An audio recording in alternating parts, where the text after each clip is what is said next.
Hi friends, welcome to Tejas kitchen. ఈరోజు recipe చిక్కుడుగాయతో ఎండు చేపలు. చాలా టేస్టీగా ఉంటుందండి, చాలా బాగుంటుంది.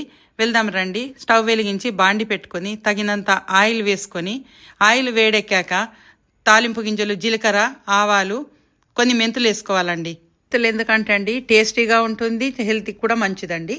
ఉల్లిపాయ, పచ్చిమిర్చి కూడా వేసుకొని వేగాలండి. ఎర్రగా వేగాక అల్లం వెల్లుల్లి పేస్టు, కరివేపాకు వేసుకొని పచ్చి వాసన పోయే వరకు వేపుకోవాలండి. వేపుకున్న తర్వాత కొంచెం పసుపు, తాలింపులో కూడా పసుపు ఎందుకంటే కలర్ ఉంటుందని బాగా ఆయిల్లో వేసుకున్నప్పుడు. చిక్కుడుగాయలు కూడా వేసేసుకొని, చిక్కుడుగాయ వేసుకున్న తర్వాత తగినంత సాల్ట్, తగినంత కారం వేసుకొని, రెండు టమాటాలు, పావు కేజీకి 2 టమాటాలు సరిపోతాయండి.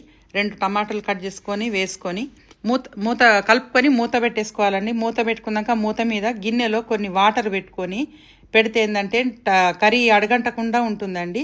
మళ్ళీ తొందరగా మగ్గుతుందండి కర్రీ. అట్లున్నప్పుడే టేస్ట్గా ఉంటుంది. స్టవ్ను కూడా సిమ్ మీద చేసుకోవాలండి. సిమ్ మీద కర్రీ చేసుకున్నప్పుడు చాలా ఓపిక కావాలండి.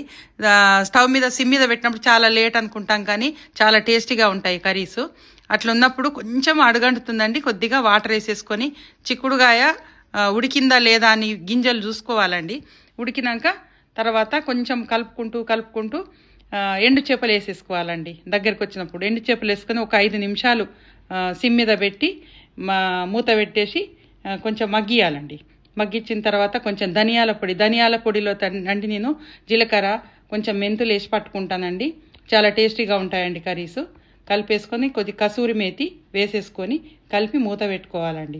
మూత పెట్టుకున్న తర్వాత ఒక 2 నిమిషాలు అయిన తర్వాత తీసేసి కలుపుకొని కొత్తిమీర వేసుకొని ఒక 2 నిమిషాలు ఆగేసి స్టవ్ను ఆఫ్ చేసి దింపేయాలండి.